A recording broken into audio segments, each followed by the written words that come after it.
Hello, folks. I'm Amos. You'll have to excuse me.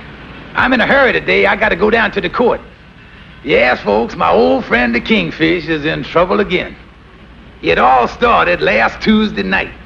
You see, it was Kingfish and Sapphire's 20th wedding anniversary coming up. So after supper, Sapphire decided to do a little gentle hinting.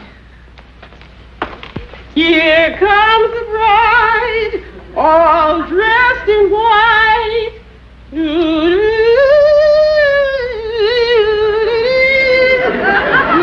comes the bride.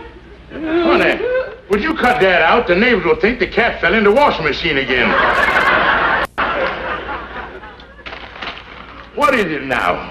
George, don't you know what day tomorrow is? Well, the day being Monday, taking a wild guess, I'd say tomorrow would be Tuesday.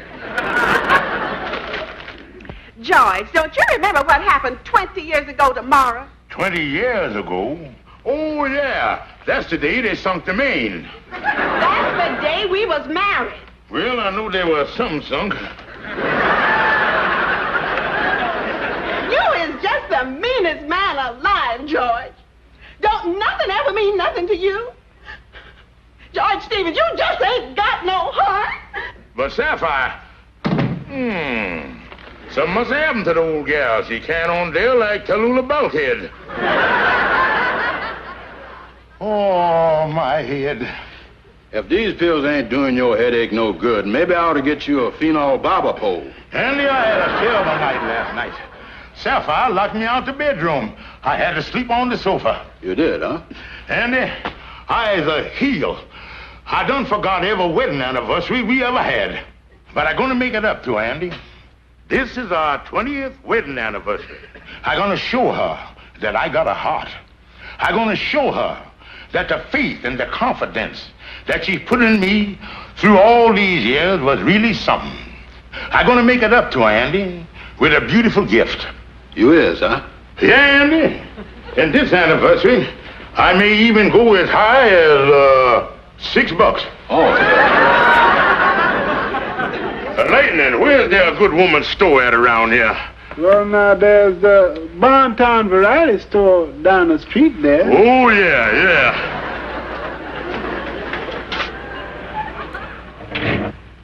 Never miss it. Miss Kingfish.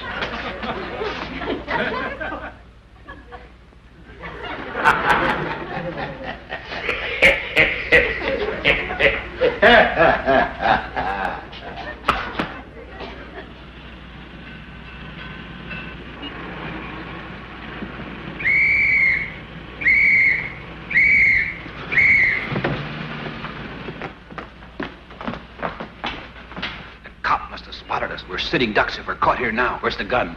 In here. What'll we do? Out the back way.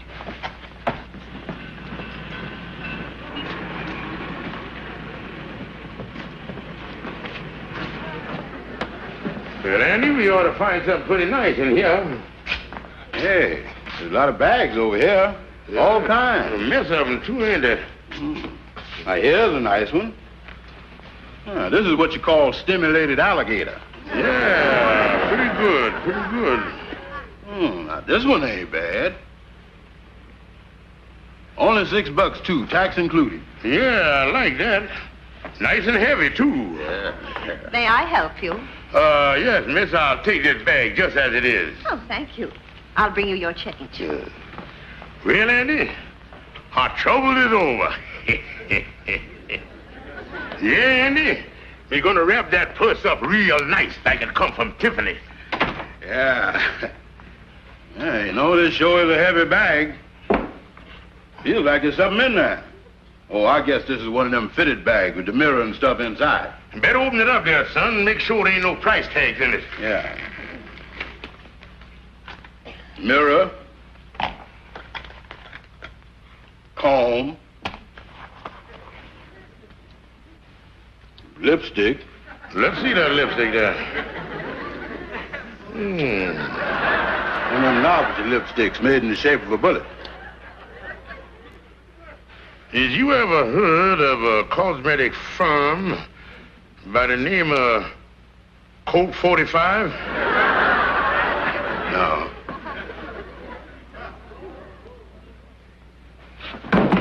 Holy smokes! A pistol! Yes, he's full of them Colt 45 lipsticks. Wait, Andy. No use in getting panicky here until we make sure of our ground. This thing is probably one of them there cigarette lighters they make in the shape of a gun. And they done put it in the purse there and added inducements. Oh, yeah, that's what it is. A cigarette lighter. Yeah, oh, yes. Sure, Andy. And in order to make the thing work, all you gotta do is press the trigger like this.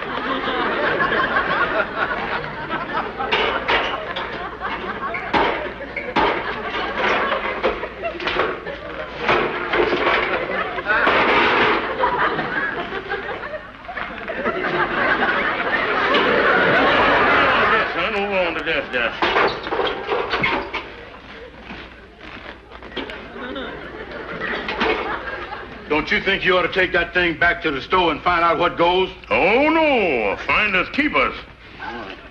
You know, Andy, I was just thinking, I could take that thing over to the pawn shop. The hockabilities of this thing is unlimited. Yeah. Something like that ought to bring 30 or 40 bucks. Careful that, Kingfish. Yeah, after supper, I think I'll run over to one of the pawn shops. Yeah, but be careful with the gun, Kingfish. I think it's against the antitrust laws to carry a gun in New York. Don't worry about me, son. Come along, Kingfish, ride it again. Yeah, Andy, with 30 or 40 bucks, I could buy Sapphire a real nice present instead of this crummy purse.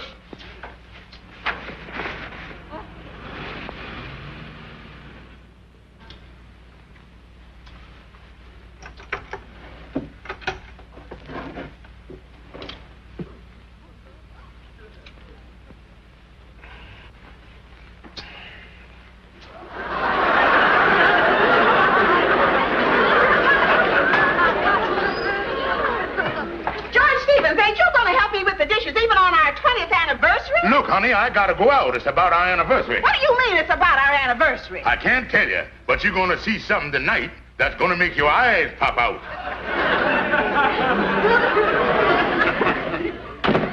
Good heavens! What on earth would George be doing with a gun?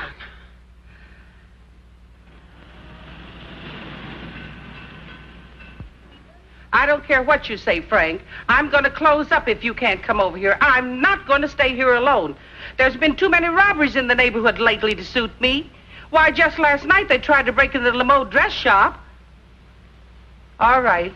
I'll be right home.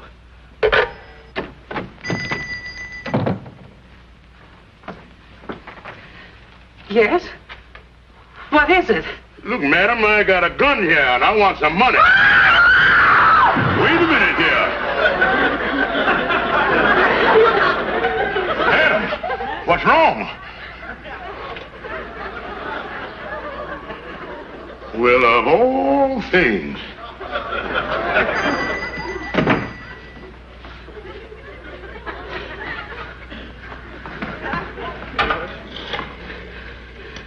Operator! Operator!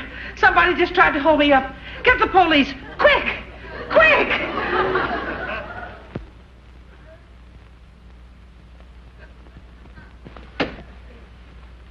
Hello there, Andy. Come on in. Morning, Kingfish. What's new in the paper? Oh, not a thing, Andy, not a thing. How'd you make out with the gun last night? Not so good, Andy. I still got the thing home in my drawer. Sapphire's still mad at me, too. Wouldn't even speak to me this morning. Oh, that's where it goes, all right. I see we had a little excitement around here last night, right here in our neighborhood, too.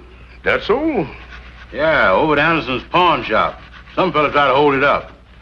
That's a funny coincidence. I was in Anderson pawn shop myself last night. I hope they get the dirty crook. It says, yeah, when the assailant pulled the gun on the proprietor, Miss Anderson, she fainted. She fainted when I was in there, too. She must do that a lot. Oh, but I think they're going to catch the fellow all right. You got a good description of it right here. According to Miss Anderson, the hold-up man was wearing a checkered vest, cutaway coat,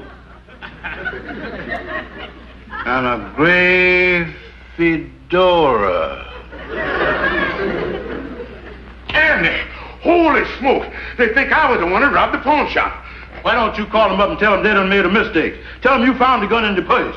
Yeah, that's the thing to do, all right. Operator, give me the police. Is you out of your head, stupid? You think they're gonna believe a cockeyed bull story like that? The next thing I know, I'll be up the river, sitting in sanitary confinement. Kingfish, when you throwed that purse away, you ain't got nothing to back up your story. Well, why did you let me throw it away, you big dummy? Why did I? Well, what you gonna do? I don't know, but I'm getting out of here. Mr. Kingfish, watch out for the slippery steps.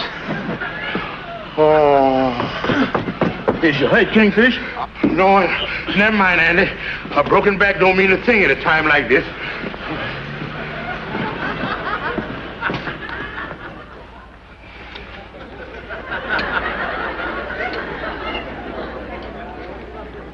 You better have another cup of coffee, Kingfish. You shaking something awful. Andy, what in the world is I going to do? This is the worst thing that ever happened. Will you pass me the sugar, please? Thank you.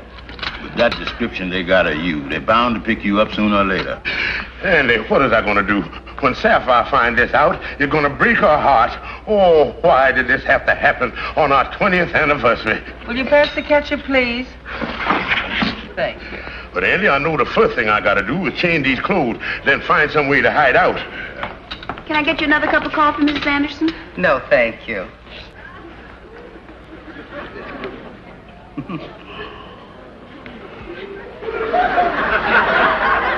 What's wrong?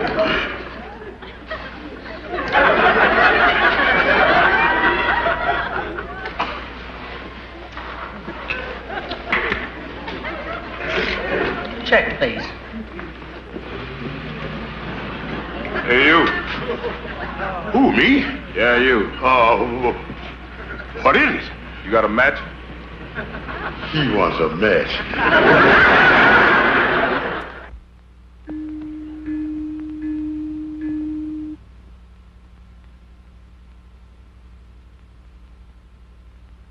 Oh, me. 4 o'clock. I ain't slept a wink all night. Oh, what is I gonna do? The police is after me. They'll never believe I is innocent. I'm gonna have to run away. Someplace where I can lose myself forever. Ah, the Foreign Legion. The French Foreign Legion.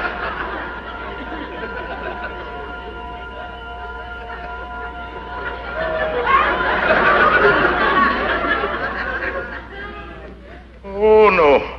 I is allergic to camels. I could be a beachcomber.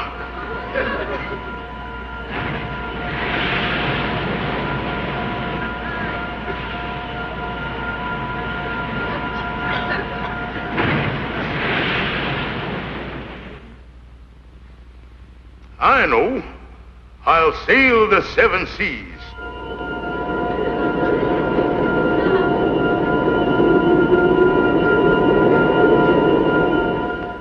But I ain't got the money for the boat fare.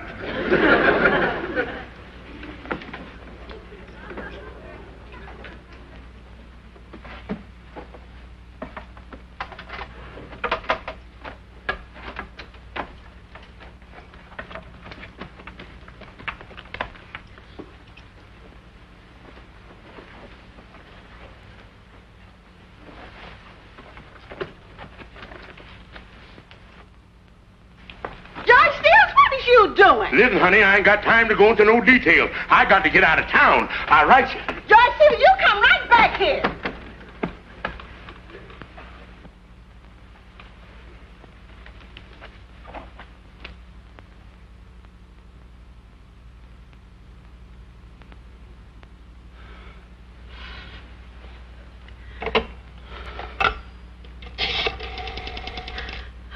Police department, please.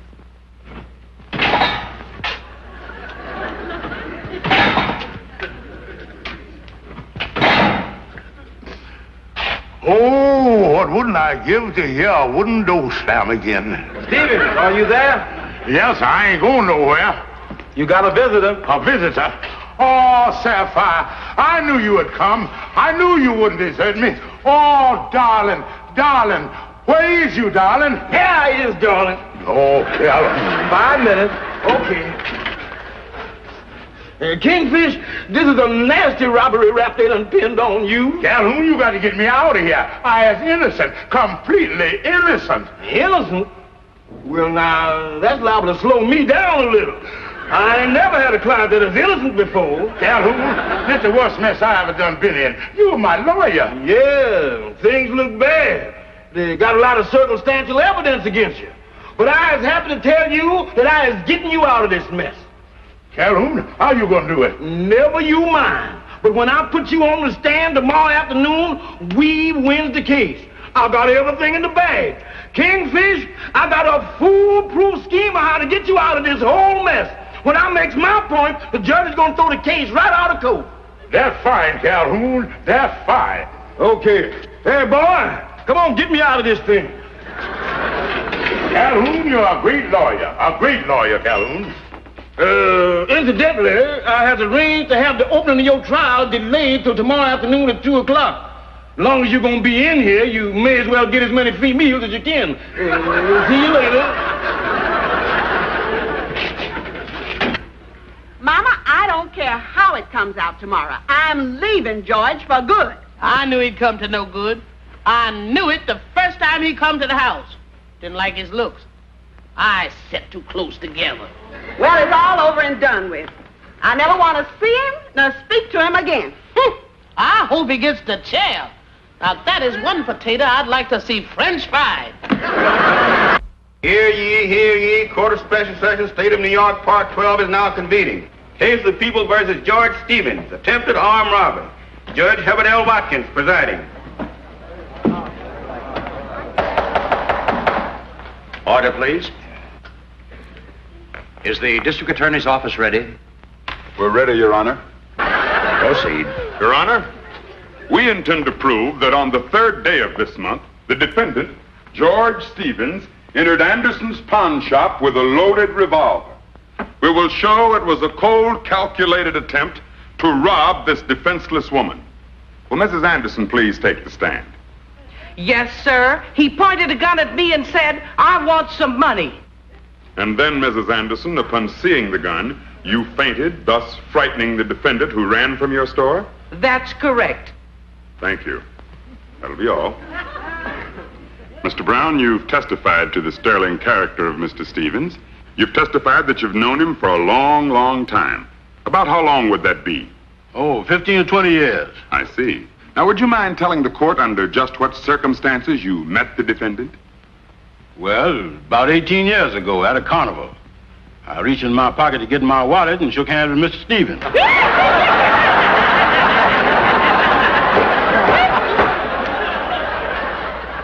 Oh, it ain't like it sounds, mister. I found out later that collecting wallets was just a hobby of his.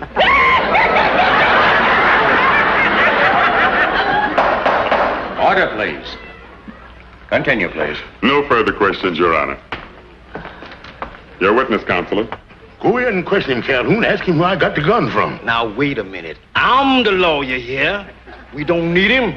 I got the case in the bag anyway. No questions, Your Honor. You may step down, Mr. Brown. Yes, sir. Thank you.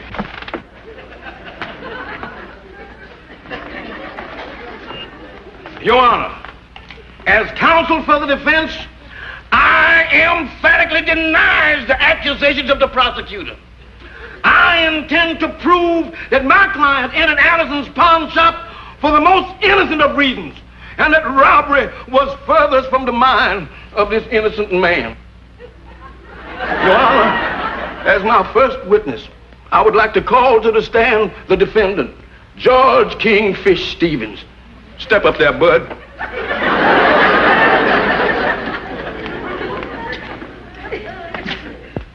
Do you swear to tell the truth, the whole truth, nothing but the truth, so help you? I do. Your full name is George Kingfish Stevens? It is. At this point, Your Honor, I would like to show that my client had no intentions of committing a holdup. And I intend to prove that point beyond the slightest shadow of a doubt. Your Honor, when my client went into that pawn shop, he went in there with a gun that could not possibly be fired under any circumstance whatsoever. And right here and now, I intend to offer conclusive proof to that statement. Your Honor, you can pull the trigger of this revolver as much as you please, and it will not...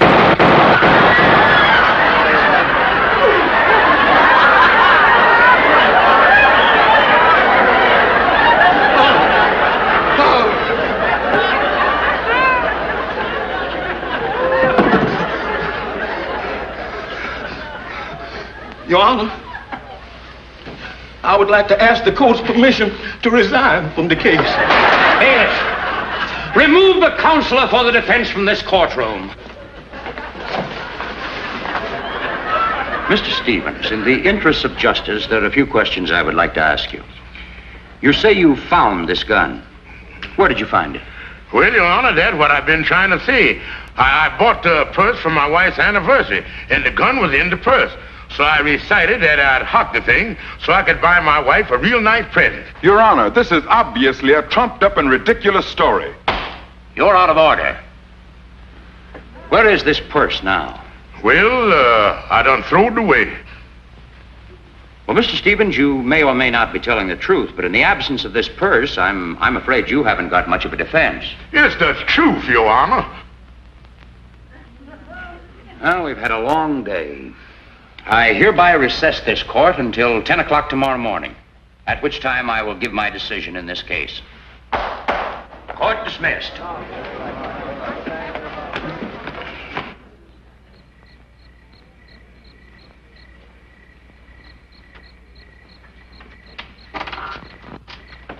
Yeah, Amos. And then the judge said, in the absence of the purse, Mr. Stevens, I'm afraid you ain't got much of a defense. Yeah, I guess it don't look too good for the Kingfish. If he only hadn't thrown that food purse away. But I can't help thinking that the Kingfish is innocent and heaven gonna take care of it. Well, I hope heaven do something fast. What'd you do that for? I do what? Conk me on the top of the head with your fist. And I didn't conk you on the head with my fist. Well, somebody done conk me, and there ain't nobody here but us two. Oh, don't be silly, Annie. It's only a figment of your imagination. Yeah, I guess that's right. Now you done it again. Cut it out. And I didn't do nothing. This is a fine time to be playing games when the Kingfish is about to go to jail just cause he throwed away a purse. Holy smoke, a purse. Amos, that's the purse the Kingfish throwed away. Amos, that heaven sure gives service. Come on. And so from the contents of this bag, it appears that Mr. Stevens was telling the truth. This bag belonged to a woman who at the present time is in the custody of the law and has confessed to disposing of the bag with the gun in it. Yes, sir, Your Honor, the gun was in there. This establishes and proves your innocence of the robbery charge, Mr. Stevens. But in this entire matter, your actions were not those of a citizen who has respect for law and order. This gun should have been immediately turned over to the police department. Yes, sir. Do you realize that it is against the law in the state of New York to carry a gun? Yes, sir. Do you realize that it is against the law in the state of New York to pawn an article that doesn't belong to you? Yes, sir. I am going to dismiss this case. But tell me one thing, Stevens. If you should ever find a gun like this again, what would you do? Pawned it in New Jersey. Oh, take him away from here.